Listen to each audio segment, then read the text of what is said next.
But actually, really what we want to get to is starting to regulate our nervous systems. And we do that through the breath. And as our nervous systems start to regulate, we build this beautiful resilience for being able to hold our feelings. Okay, so welcome everyone. I am Donna Joseph here at Fireside Adoptees. This is the Fireside Speaker Series, and today I have got the wonderful Nicole McGrath with me today. Very, very excited about this discussion, and really pleased to have a live audience here as well. Those of you watching this won't be there obviously live, but it's exciting for me because I feel as though we're going through some real pioneering work for adoptees. It just feels really exciting for me, especially as an adoptee myself, to be bringing Nicole forward.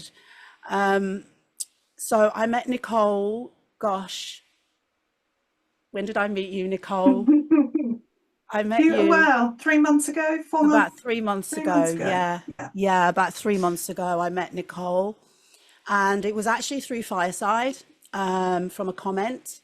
And I got in touch with Nicole because I was interested in what she was saying, but we have to be careful about what we can say on the group, because we all want to share all our beautiful stuff. We have to be careful with that with the group. So I connected with Nicole then, and have been on a wonderful journey with her.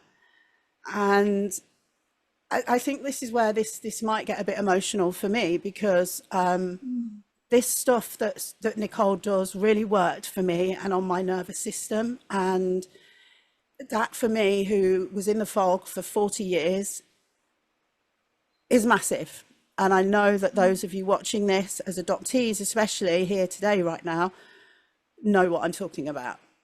So that's why I may get a bit emotional, because I know I feel what this is. So welcome, Nicole.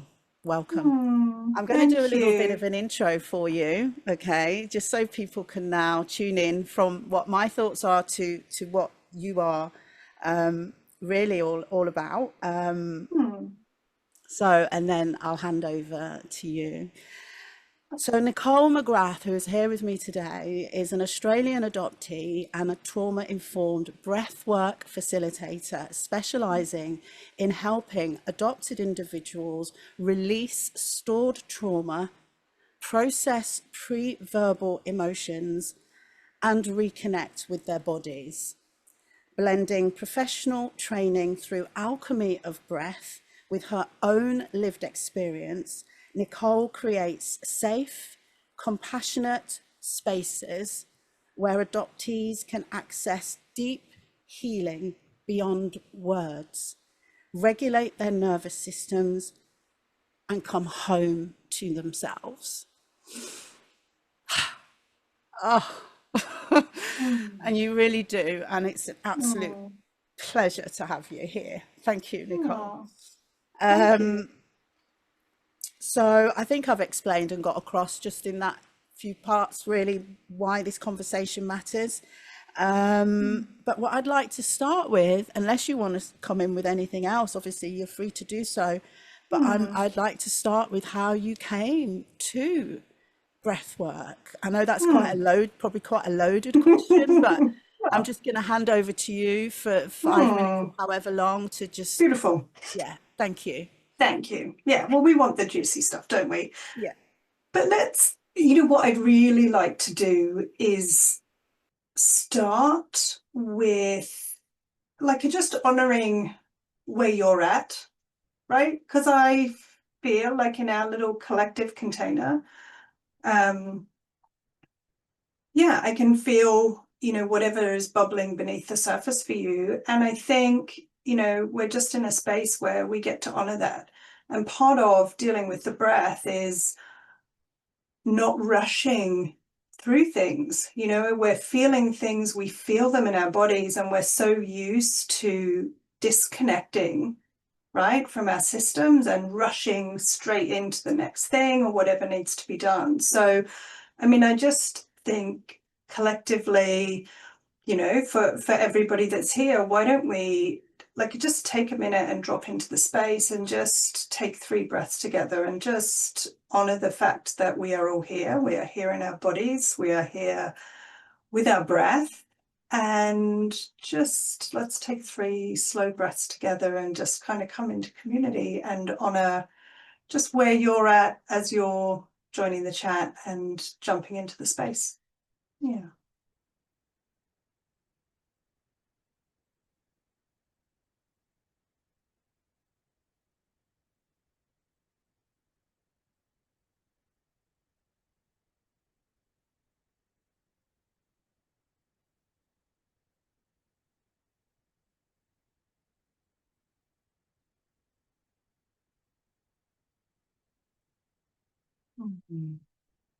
Beautiful. Thank you. Thanks. Okay, so how did I get into breath work? I have a friend who just had suggested to me that he was doing some breath work with the Alchemy of Breath, who run these Sunday breathes online, and said that it might be something that I would like. And to put that into context, I am a recovering fix me junkie. So if there is a modality or a thing to be done that will fix me and make me feel whole and perfect and okay about being in the world, then I will chase it. So, you know, my friend and I had lots of different conversations about all sorts of things, CBT, normal therapy, EMDR, psychedelics, you name it. And he was like, oh, I have this new thing, try breath work. And I was like, I'm in. And I was like, it just immediately, I mean, in retrospect, in hindsight, when I look at it now, I mean, I immediately overwhelmed my nervous system. So I had a big cathartic release. I felt really like kind of cracked wide open. There was lots of crying. It took me a really long time to integrate, and I was like, this is amazing. Like, I've had this experience. It's fantastic. Stuff has moved and been released. And I started going regularly. And how I ended up becoming a facilitator was more without kind of being too woo about it. The universe was very much pointing me in that direction. Like I ended up on a call with somebody about signing up, and before I knew it, I'd signed up, and then I was suddenly in this course going, oh, like what am I doing here? And it very quickly has landed for me in a way that the path just keeps unfolding in terms of what my work is, where my service to my community is, and the things that I'm discovering about breath work from I'm a bit of a science nerd, so I'm super interested in the physiology and the practicalities of like what's happening in our bodies when we breathe. And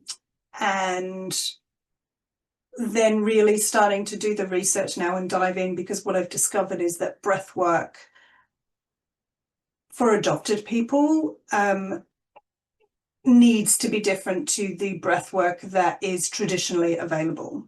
And it's taken a process of kind of constantly putting my nervous system in jeopardy for me to discover that actually, you know, I had a nervous system that didn't respond very well to being hyperstimulated very, very quickly. So yeah, so that's how I've ended up there. I just want to mention that as well, because I first went into breathwork online in 2020. So this was before I left the UK. And I was telling you this last week, and I had a profound experience, but actually I never went back to it because I think now I know what I know. It was too much. Like the music was like techno. I mean, it was so incredibly powerful that it did, just as you said, it moved something. Yeah. And I don't know whether that was maybe nudging, that might have nudged me to coming out of the fog, actually, a little bit of that. But we're going to talk more about this, the difference between that and what you deliver is just, our nervous systems need softness. Yes. And really need, and I don't think we consciously realize just how much gentleness and softness our body needs. And that's what I loved about the breath work with you. But I know there's more than that. But that's what comes to mind is, my first experience was really quite, actually, I can see how that kind of breath work, if we don't know about this, we could end up triggering ourselves even more. Actually, perhaps what we notice, absolutely. What we start to notice is that you can have a lot of really big experiences, but what you're not actually doing is healing anything. You're just having a big experience, right? And if part of what we're moving towards is coming back into seeing our bodies as safe places, right? So for, and I don't want to speak to anybody else's experience, but, in my experience, my being relinquished and removed from the mother at birth meant my immediate response to that as an infant was that it is not safe to be in the body. It's not safe here, right? Because there's no one to co-regulate with. And so there's a dissociation that happens, and there's a lot of research now into what happens right in utero, during birth, and then in immediate infancy, and what happens to the infant body. And there's a lot of dissociation and disconnection in our community. And so if our goal is my goal was to come back into my body as a safe place, and to know what my body was feeling, and to be able to trust my intuition, my gut feeling. What does my gut say? Oh, I don't know. It was just such a foreign concept to me, to really listen to my body. And that's been a huge part of the work, right? So yes, you can go into breath work, you can go into anything and have a massive experience. Whether or not it's helpful depends on your system's ability to then integrate that experience. What did it mean? What came up? What's moved? What needs further work? What else needs to be looked at?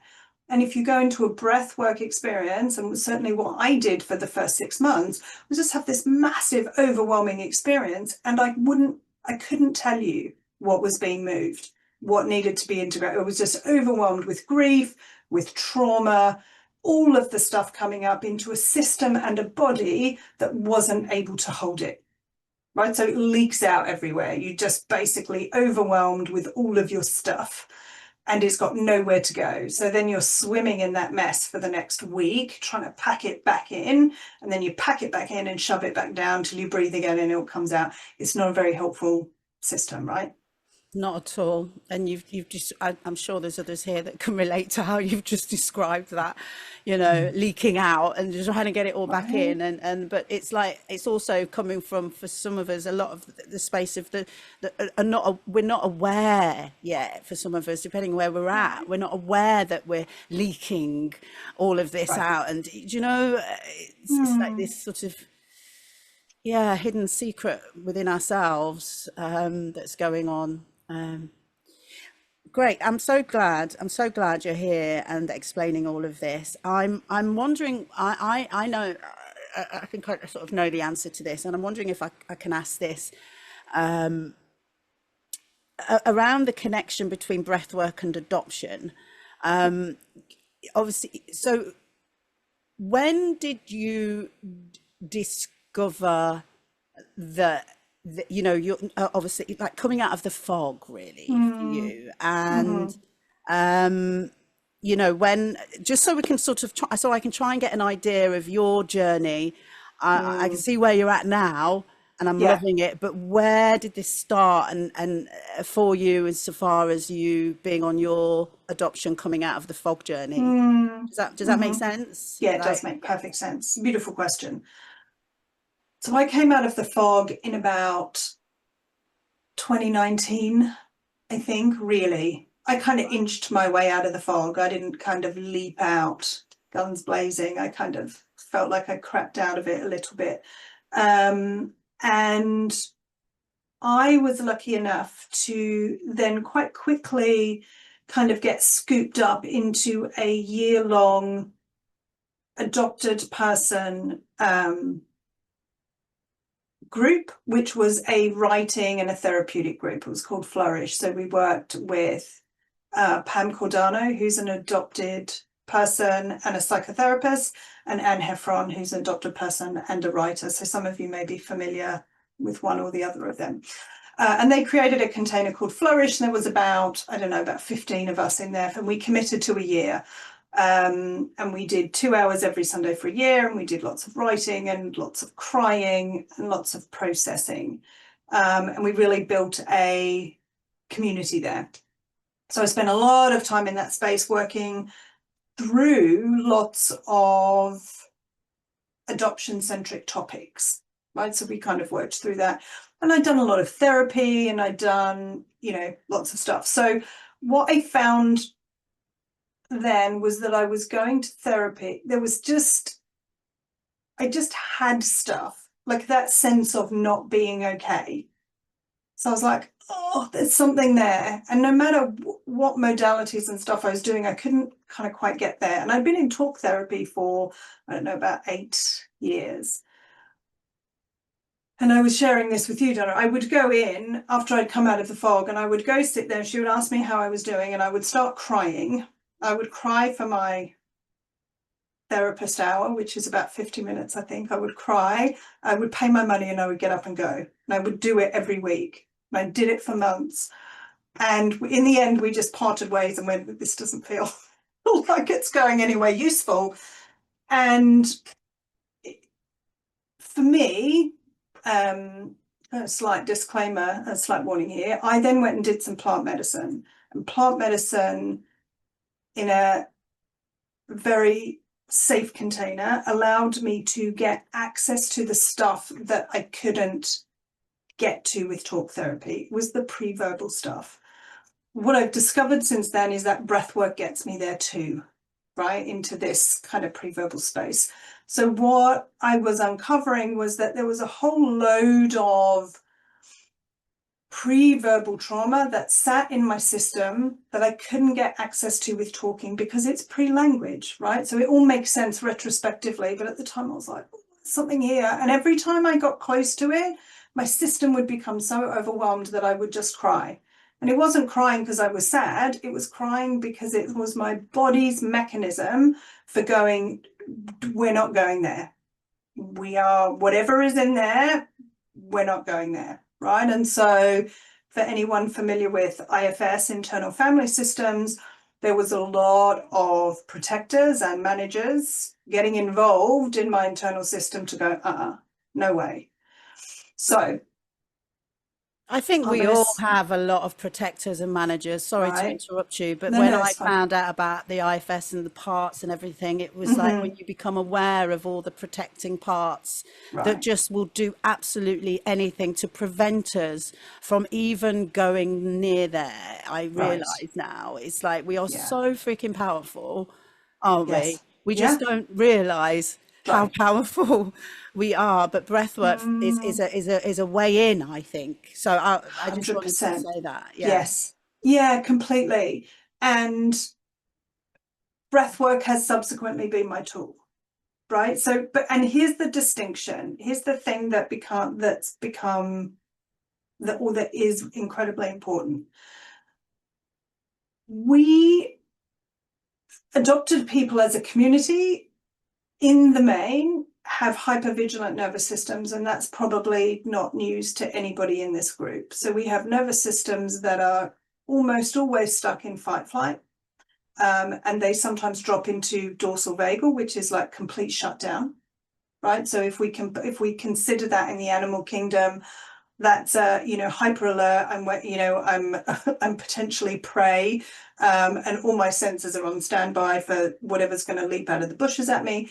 Dorsal shutdown, dorsal vagal, is where we've gone beyond that to, we've been attacked by something, and our only mechanism left to us is to completely shut down. right? So all of our senses pretty much go offline. So in the animal kingdom, if a cheetah grabs an impala, they go completely limp. And part of it's a mechanism so it minimizes pain, right? So as they're about to be eaten, minimizes pain. But it also means that if they get dragged off by, you know, whatever's caught them into the bushes to be saved for later, if they think it's dead, the cheetah disappears off into the bushes, and the impala can leap up later and disappear off, right? So there's a reason that mechanism exists. It exists in humans. And a lot of us actually go there very easily into dorsal vagal, and you'll know what that feeling is because it's like that really numb, disconnected feeling where you find it really difficult to do anything. It's like, oh, I'm not okay, and everything's sort of numbed out and a bit sort of foggy. So we go there very easily. We stay in hypervigilance. So imagine that we're constantly in a state of hypervigilance. So we're kind of always on the lookout for danger. And then we flood that already vigilant system with something else that's overwhelming. All it does to the system is potentially kick it into dorsal vagal shutdown because it's too much, right? So it's one thing to have a big breathwork experience on a calm nervous system that says I have capacity in my system to hold whatever is coming.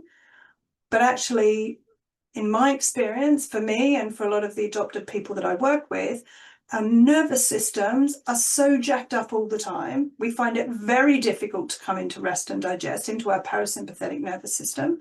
So the last thing we want to do is create more stimulation. What we're trying to do is actually get the nervous system moved into its parasympathetic state, into rest and digest, move it back into the to sympathetic, right? So it's moving in and out of these two states. And as we do that, we start to build resilience and tolerance for holding our big feelings. Right? So we move in and out of our sympathetic and our parasympathetic nervous system hundreds of times every day. In a normal, fully functioning, robust human being, we move in and out all the time. You know, a car backfires down the street, you're in your sympathetic nervous system, you realize what it is, you go back into parasympathetic nervous system, everything is okay, I'm safe. Adopted people, car backfires, they have that experience, they're there, they'll stay there for the next 3 hours. Super. And you know the feeling, right? It's contracted, it's tight, it's clenched. It's like, oh, I've got so much to do. I'm like, you know, it's kind of manic up here. And so coming back, and there's a lot of science in there. The vagus nerve is kind of the break in between, right? So the vagus nerve is a fundamental part of how we move between those two states.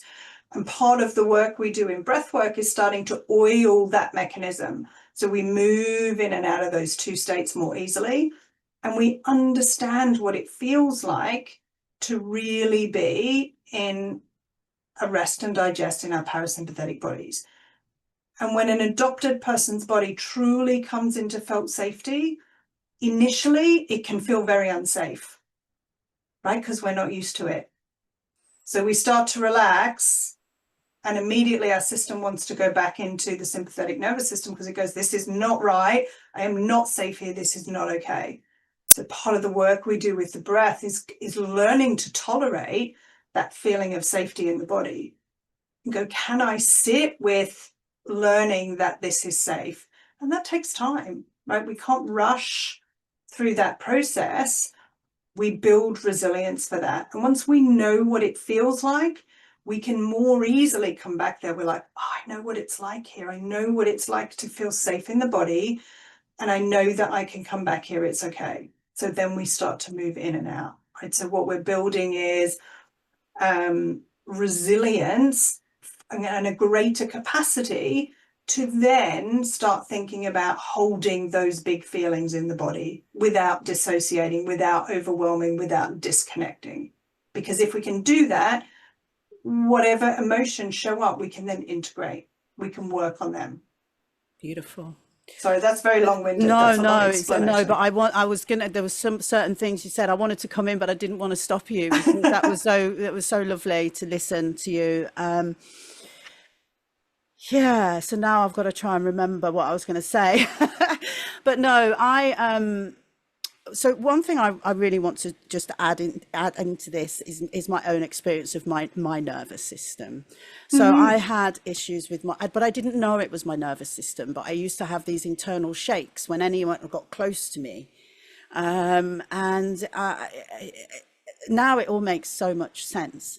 So working with you and the nervous system and the breath work, what comes to mind is like, when we're out of breath, usually we're panicked, right? Or when we're like doing this, we're going to talk in a moment about what this connected conscious breathing is, so that we can, like, people that aren't aware what we're really talking about, we can really explain. Nicole will explain it. But when we're usually doing this, it would be in, I guess, running away from something, like you said, like, or panic mode when we're feeling this. And I think our nervous systems, when I worked with you, it was like slowly realizing, actually, this is okay. This can feel good. And for me, it wasn't during the session. It was actually doing it on my own afterwards. Just tears started coming down my eye. It was just, that's why I know this works, because it had gotten so deep where there were no words. It was, and I wonder, and I think back to my nervous system for all those years, how tightly I was holding on. Yeah. And I feel a sense of the breath work with you allowing me to let go. It allows me to let go. And that's where I feel that the tears came. So I just wanted to share that, along with one other thing, and then I've got the next part of this. You asked us a question. You asked us to go to a place where we felt really, really safe and happy. Now, I've been asked that question in many training courses, non-adoptee people training courses, and I've always struggled. By the time I've found that happy place, they've moved on, ended the exercise, and I'm left there feeling even more confused and messed up than before. Yeah. The difference with you asking that question was you understood that that is not an easy place to find straight away. Yeah. So having your experience shared in that, how you were like still trying to find it when they were gone off doing it, just brings this even more powerful, because this journey, I felt held by you with that. So that's really, I really wanted to get that across, Thank you. There's such a difference in that approach to, right. Come on, go on, get there. Are you not there yet? You should be happy by now. Come on. It's like, but if someone says to me, go and find a really scary place, somewhere that was really scary, and really, I'd be there straight away. Right. Isn't that interesting? And quite sad, actually. And look, it's worth just elaborating a little bit on resourcing, because I think it's really relevant in all sorts of modalities that people are dipping in and out of, right? And resourcing is just about noticing, when we notice that our system is becoming overwhelmed, is how do we come back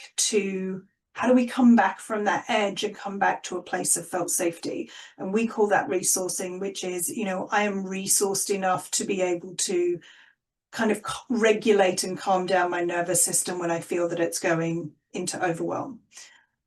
So, a very short story. I was doing some EMDR in my efforts to get to whatever this big gaping void of sadness was in me.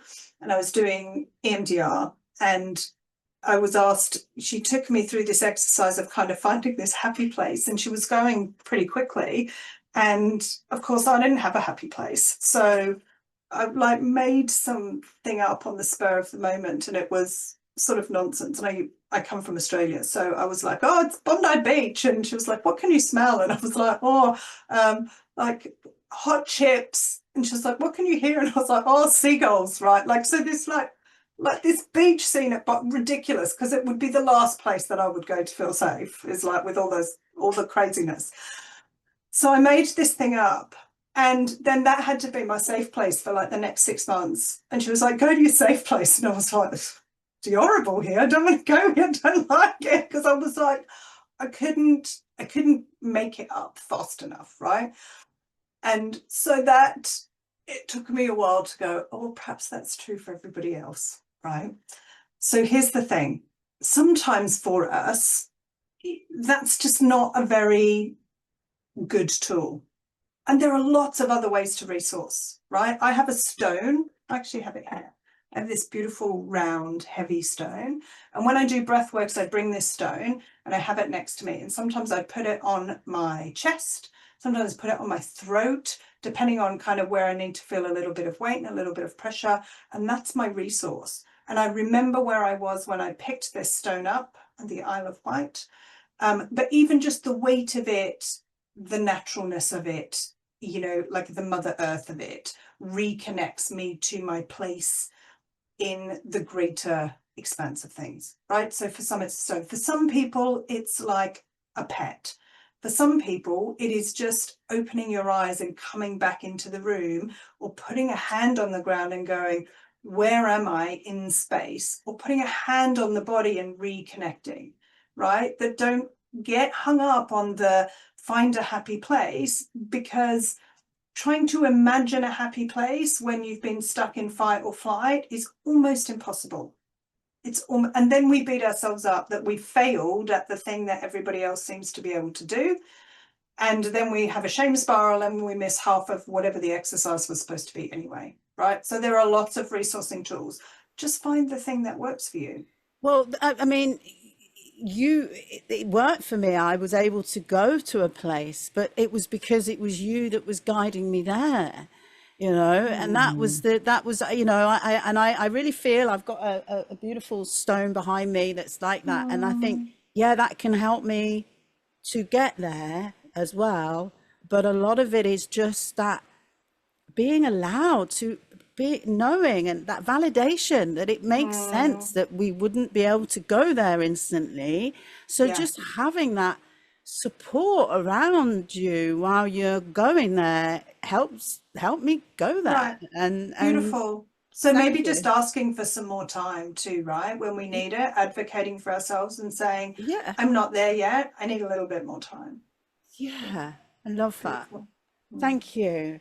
Okay, so we're soon going to be going into doing a little bit of a 5-minute practice. But before that, I want to talk about breath work as healing, just for a few minutes, however long. How, I think we've covered it a little bit, but not really. That how conscious, connected breathing works. Because I know we've talked about it, but there's lots of different breath work, isn't it? Like, oh, you need to use your breath. Breathing is good. Breath work, you know. So can you just maybe explain what the conscious breath work is that you're doing that's helped you and me so much? Yeah, 100%. So the conscious connected, and again, there are lots of different conscious connected breaths. It's used quite widely. The breath that I use just means that we breathe in and out, generally through the mouth, but it can be through the nose. So we breathe in and out through the mouth, and there's no breath hold. So we don't pause at the top of the breath and we don't pause at the bottom of the breath. So it's a beautiful cyclical rhythmic in and out through the mouth.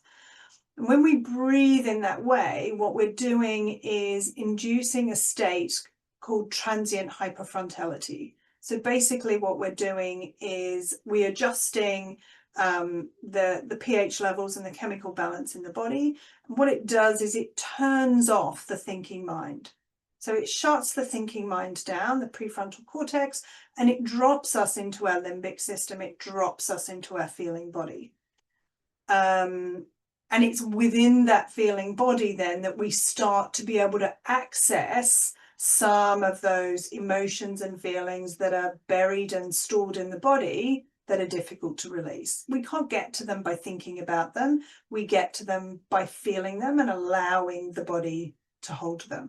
And the breath takes us there, right? So you can do the conscious connected breath through the nose, and in some cases with adopted people and other people that have some big T trauma, when we start breathing through the nose, because that's the most the nervous system can tolerate initially. So it's individual for different people. And you will still have the same effect breathing through the nose. It will just be less, it's less of a dramatic sort of arc as you move through the breath work.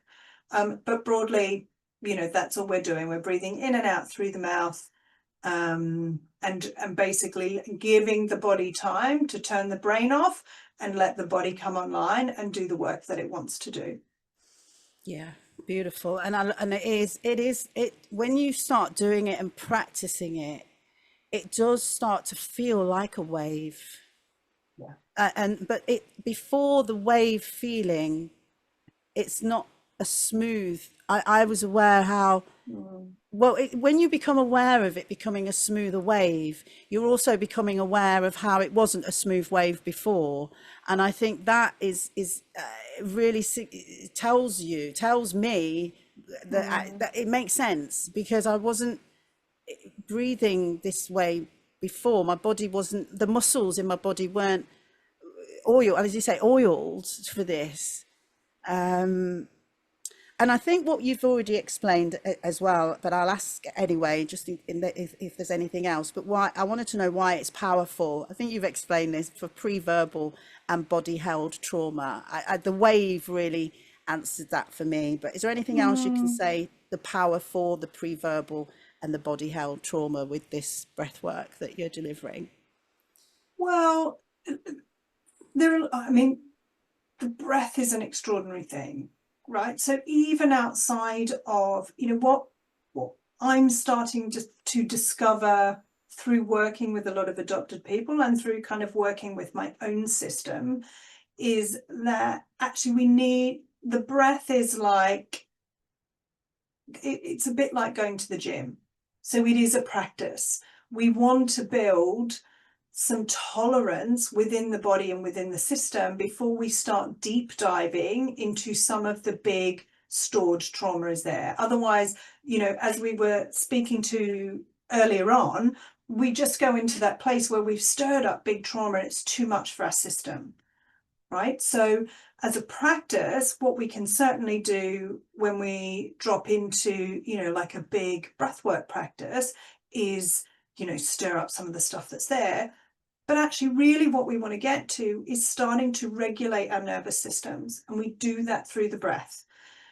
And as our nervous systems start to regulate, we build this beautiful resilience for being able to hold our feelings, our small feelings and our big feelings as well, right? Because breathwork's only really useful if it becomes useful for us in our day-to-day lives. Right? Somebody activates me, you know, I go to the doctor and they ask me for my family history, you know, and you get that little zing of activation, right? Of go, oh, like, do I have to explain this? Or like, do I just say no? You know, all of that stuff that comes up, and you suddenly have a nervous system that goes, there's a feeling here. I might not process it in the doctor's office, but I might go sit in the car and have a moment with that and just go, actually, I can move this through. I have to shove that down and go, that didn't feel good. I go, actually, that made me feel really sad that I'm disconnected from my lineage, that it makes me feel a little bit afraid, that I don't know whether I have a history of heart disease or cancer, or, you know, it lets me feel and process that stuff in the moment because my system can tolerate it. And then it's processed, it's done, it's moved on. It's not stored, it's not shoved down to be stacked up on top of everything else, right? So that's kind of the place we're ultimately getting to. When our system is resilient, yes, then actually we can dive into some of the grief. And there are tools then for how we really tend gently to the grief of mother loss, right? All of the losses, all of the hurts to the bodies. There's, we're moving through these cycles of going, how does it feel actually to come home to the body and feel safe in a body that has been passed around and handled by people that weren't the mother?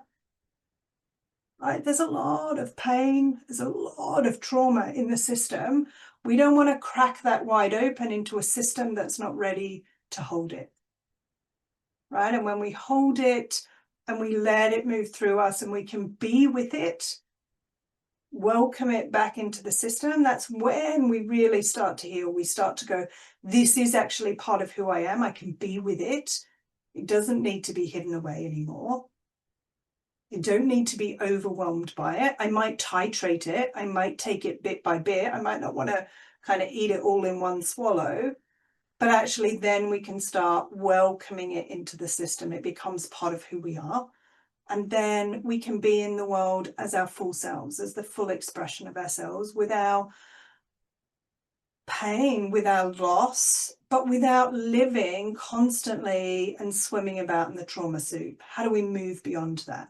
How do we welcome it in and then show up as whole human beings? And that's what the journey of the breath is for me. Yeah, and just one word was coming up throughout most of that, what you were saying was freedom. Freedom. Like what was coming up for me was when we start to be able to have ourselves as a container to be able to, that space, I think, in that container to be able to work through these things rather than go into an immediate panic mode, brings freedom and joy. I've began to start to feel, I'm doing a lot more on Fireside now, and the last few months, before meeting you, it's not all the breath work or anything, but you've really helped. But it's like a sense of freedom and joy starts to come through the cracks, and it's like, but even then I think our parts, the protected parts, get involved and go, nope, that doesn't feel safe, nope, get back in, no, panic, that's what we're used to.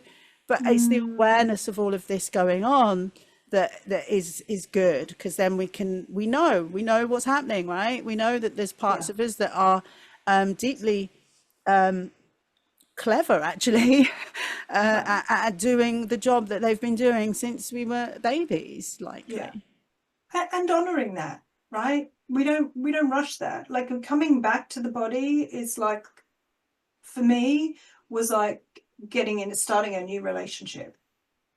You don't immediately trust what's there. You're like, I don't know. I've been so disconnected from myself. I was like, I don't know. I could feel my body going, I do not trust you. You have abandoned me. You have ignored me. You have treated me really poorly. I do not trust you. Like, that was the message I really got. That my body was like, you are full of shit.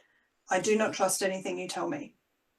Wow. Right? And it took time for the body and the brain to go, okay, we are in connection and communion. And that requires me to show up for my body, right? To honor it, to go slowly, to listen, to pay attention, to not abandon, to not numb out, to feel the feelings, right? So it's not always a fun journey. But we do it slowly and we do it gently and we build trust. And then there's that beautiful joining of the body and the mind where we go, okay, now when I have an intuition or my gut tells me something, I trust it unequivocally. I'm like, okay, we're out. You know what? This doesn't feel good. I'm not doing it. Yeah. Right. But we build it slowly. Beautiful. Thank you.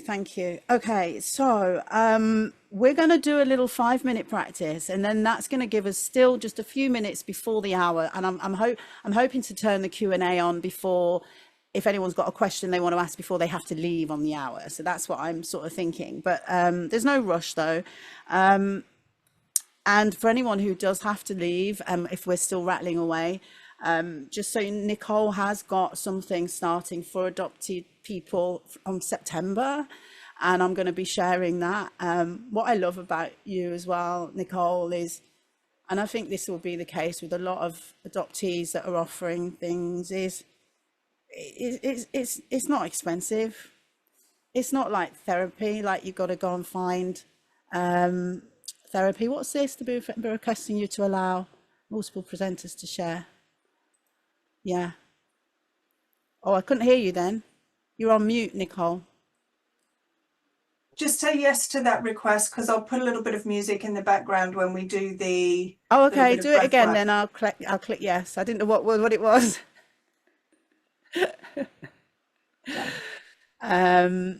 Yeah, there's a little something that Nicole's got just for adopted people, and I love the fact that it's not, because it's not about the money, but we have to do what we do to keep doing what we do, but it's not about the money, and I think all of us would do it all for free if we could, and I know you come from that place, so I'm just mentioning it there, and I'm coming on board again, because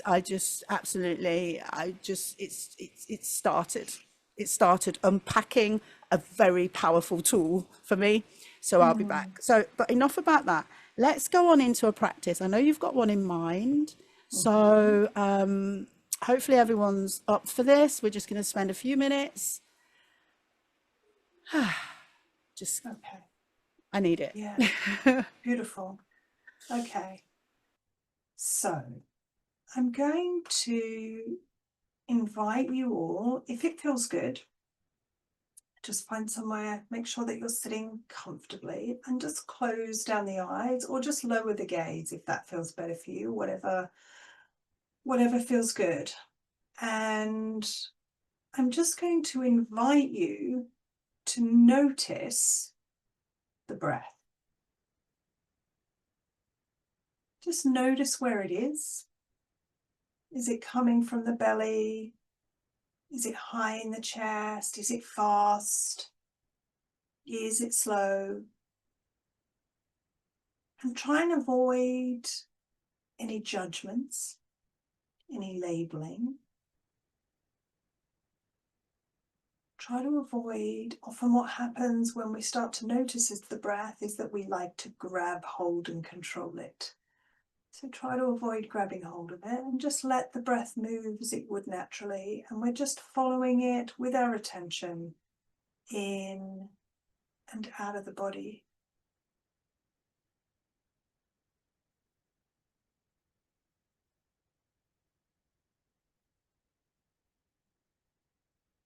Maybe you notice the temperature of the air coming in through your nose.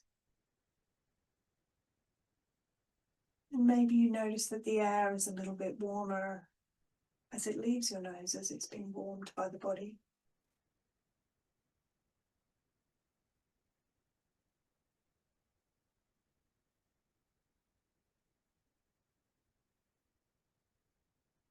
I'm going to invite you to bring your awareness and your attention to your belly. And on the inhale, notice your belly fill and lift.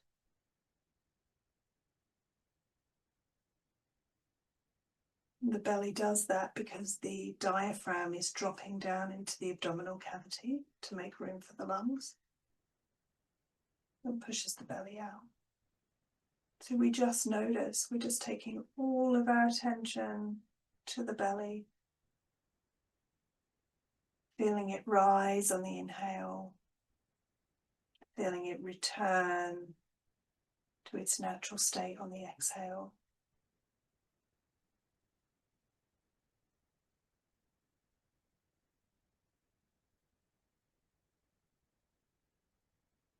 And on your next inhale, I invite you to bring your attention to your side ribs. And as you breathe in, notice those side ribs expanding out to the side, making you wider. And you might notice that they lift a little bit, almost like wings out the side of the body, as they flex from their attachment on the spine and their attachment at the sternum. So each inhale, feel those side ribs expand out to the side, making you wider, creating space.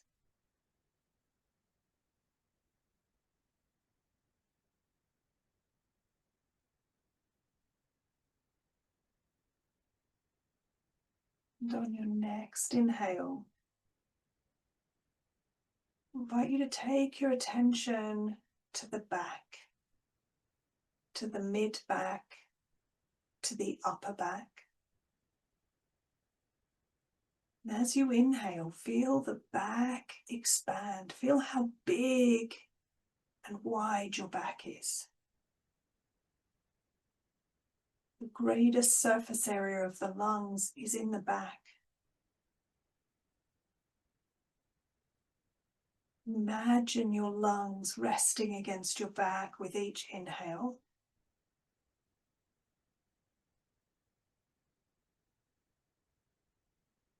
Feel the shoulder blades move apart as you inhale deeply into the back body.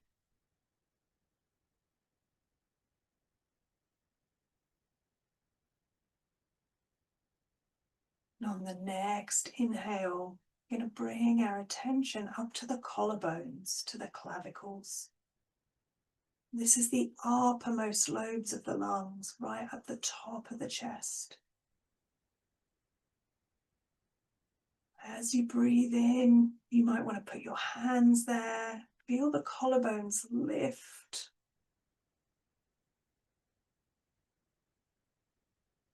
They move slightly apart as you completely fill your lungs to the very, very top.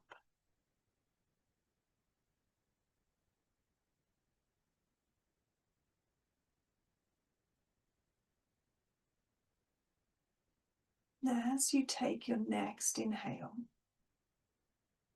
I invite you to extend your attention to your entire upper torso.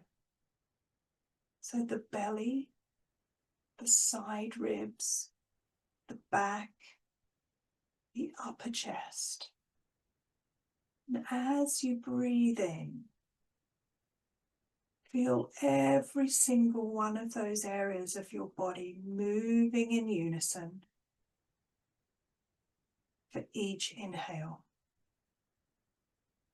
And go as slowly as you need to go to take a beautiful, full expression of your breath.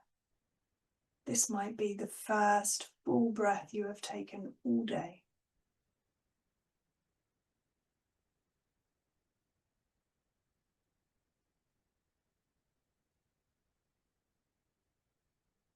Imagine your lungs expanding, pressing against the inside of your rib cage as you breathe.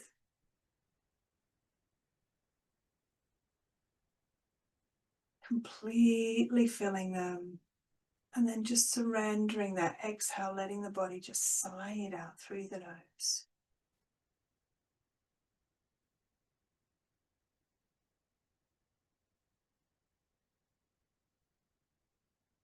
Fully into the belly, into the chest, sighing it out.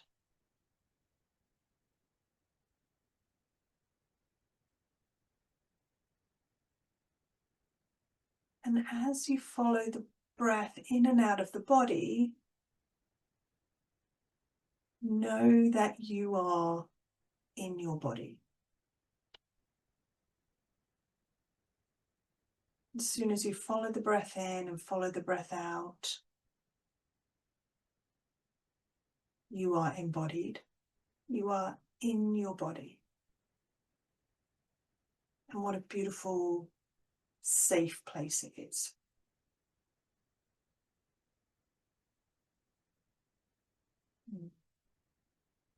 So when you're ready,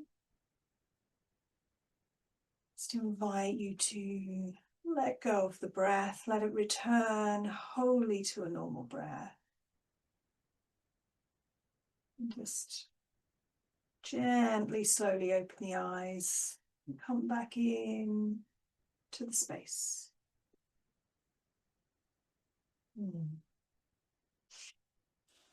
Wow, that was wonderful. I really am looking forward to going to the Q&A now and getting some feedback. Oh boy, I had to stop, or I don't know, from Aaron. I think it's a good thing, right, Aaron? I think that you're sharing that. I mean, it's powerful. You said this may be the first time you took this full breath today. And yeah, I mean, I was doing a bit of like breathing with the music a bit earlier, but actually the way that you guided me there really filled that up in a nice way, you know? And I don't know, maybe I watched the recording. I'm sure I started smiling because I could, because you know, it's my nervous system smiling, I think, actually saying thank you for this. And what I really felt, and I'd love to get some feedback in the Q&A, I really felt this niceness when I breathed out. Once I was up here, and then you said to feel of the whole top part of the body, and then we did a breath out. It felt wonderful. Felt really did. Marie, there's something about doing this in a group which is nourishing also. So let me just check. We've gone over a little bit. The recording's fine for the thing, but I just want to make sure that we've covered everything for the people that are watching this on the recording, just so we're not missing anything out. Just a quick question before we go. What would you say to your younger self, Nicole, now? Say to my younger self.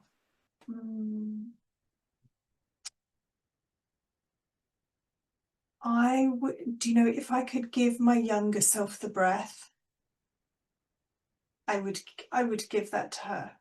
Stay with the breath. If you stay with the breath, you'll stay in the body. Yeah, I would give her the breath. Made me feel really emotional.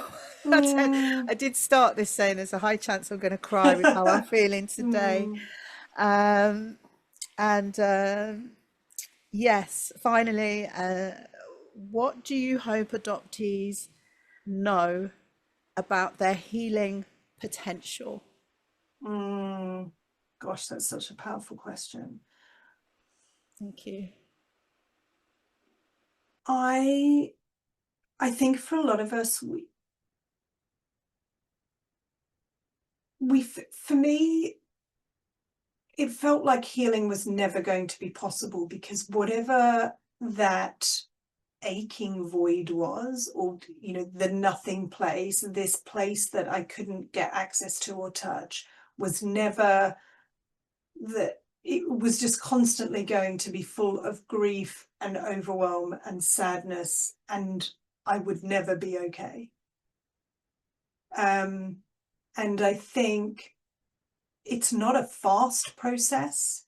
There's no quick fix to that. There's a requirement to go slowly and hold our beautiful, delicate infant selves very, very carefully. But I think through a process of coming back into the body and processing through the breath, the pre-verbal, the stuff that doesn't have language, that actually we move into a place of deep healing, where we integrate those lost parts of ourselves, those infant, unlanguaged parts of ourselves, into our whole, and we bring them home. And there's a deep grace to coming to the world feeling like a whole person, I think. Did that answer your question? It did, beautifully. Thank you so much. Thank you, Nicole. Thank you. I just want to say thank you to everyone that's been here, that's watching this on YouTube, and that's been here in the live audience. This has been amazing. I've thoroughly enjoyed it. I feel quite emotional. I'm excited about the Q&A. Those adoptees watching this on YouTube, just do go into Fireside Adoptees. It's an amazing safe space on Facebook, which is where I've met everyone here, and Nicole. Aaron says thank you. Okay, so I'm going to be turning the recording off. Thank you, everyone, and goodbye.